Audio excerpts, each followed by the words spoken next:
Hey, first grade, go ahead and grab out your math journal, and a pencil and your ruler again. We are going to do some measuring of things today.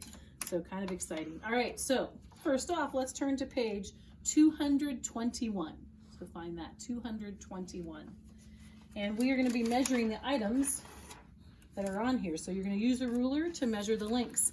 And they're all going to be in inches. Now, when you're measuring things, just like when you're counting things, it's always important to write what it is you're doing. So when we count apples, we say we found 7 apples. So we're going to be using inches.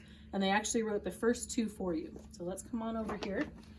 And we're going to use this ruler. And remember, the rule with a ruler is you start at the edge of any object you're measuring and you go forward. So the first one is a crayon. So we're going to start at the end and we're going to measure, and how many inches is it? So 3. And then we're going to trace the word inches because we need to write it. All right, and then you're going to do the pen, the eraser, the paintbrush, the pencil, and the scissors. And you'll find them all here. You're going to measure them, start at the bottom to the top or top to bottom, however you do it, and find out how many inches each of those items are. Maybe you can go around the house and find some other things that are 3 inches like the crayon. Oh, that's a good idea. So you can go on a hunt for things. Yes. All right, let's do the second page is the same thing. You're measuring some different things you might find in your house, like a comb, a battery, a toothbrush, a screwdriver, a knife, and a clothespin. Knife is a tricky word. That K is silent. So you're reading some different words. So you'll do as before. You'll measure, start at the bottom at the 0, and then measure to where they're at. Make sure you're writing inches. The first 2 are done for you, but you need to write them there.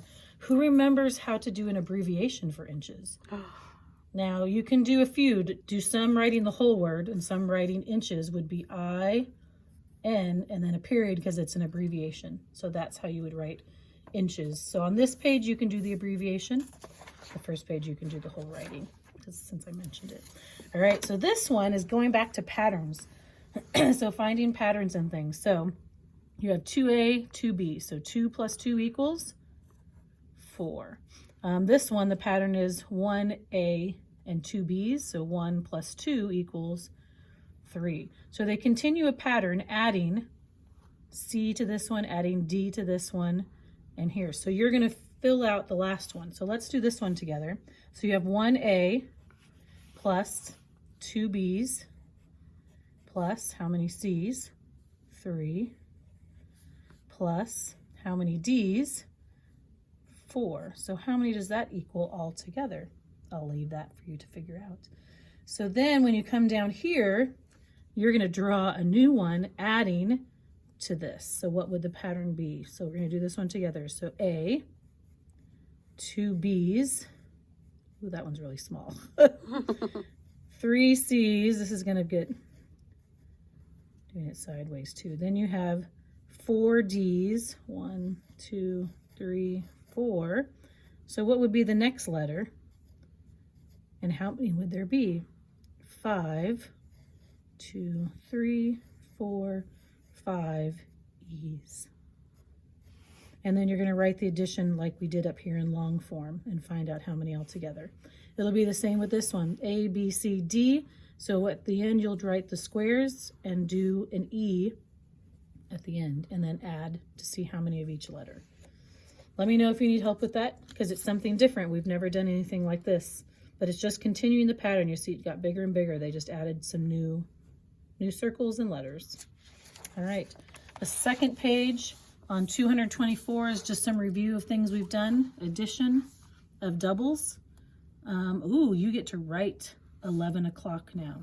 So remember this, the hour hand is a small hand, which will go on the hour that it's telling you, and o'clock is on up and top. This is the longer hand, being the minutes.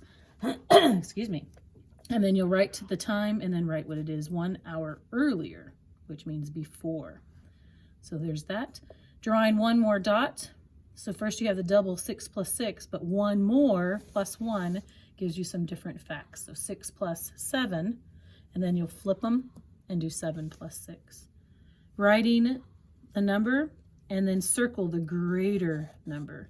And I'm going through this fast because the goal to first grade is that you are able to read these directions on your own, but I don't want to just say, here, go and do it.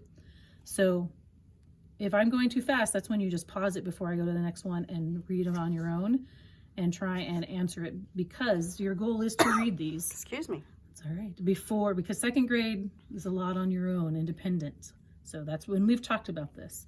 So keep reading those. We're going to do a third page because it's getting towards the end and we need to work on this. So this is using something you know and then adding +1. So we're going to do the one in the box first. So it says complete the number fact in the box. So 8, because there's 8 hearts, plus 2 stars. What does that equal? 10. So now you've got 7 plus 2. So now it's 1 less. So if 8 plus 2 is 10, 7 plus 2 is 1 less. So instead of having to do the math, you're going to use your mental math and say, okay, what's 1 less than 10? Is 9. This one is 9 plus 2. It's 1 more, because 8 and 9. So 1 more from 10 would be 11. So that's just using a different way. Or you might know that 9 plus 2 is 11. So depending on how your brain works is how this will make it easy, whichever way easiest for you. Either you know that it's 1 less or 1 more, or I just know that 9 plus 2 is 11. Then you'll come over here and now you're working on the second number. So 8 plus 1 is 1 less from 2. So 8 plus 1 would be 1 less here, which is 9. And this is 3, 1 more. So what is 1 more from 10 is 11. And you'll see they equal the same. You just change the numbers in the different spots. So once you see that pattern, you'll catch on. Just know it's always 1 less or 1 more in this page, and it works from the one in the middle. All right, if you have any questions, let me know or ask mom or dad. And then the last page is review again. I'm going to leave that to you. See what you can do on your own. It's the same as that last page, just some different numbers. Okay? All right, have fun measuring and doing those pages, and I know you can do it. Again, if it's too much and you need a break, take a break and come back to it later. You can do that because that's how this is working. All right, miss you guys, and we'll see you later. Bye.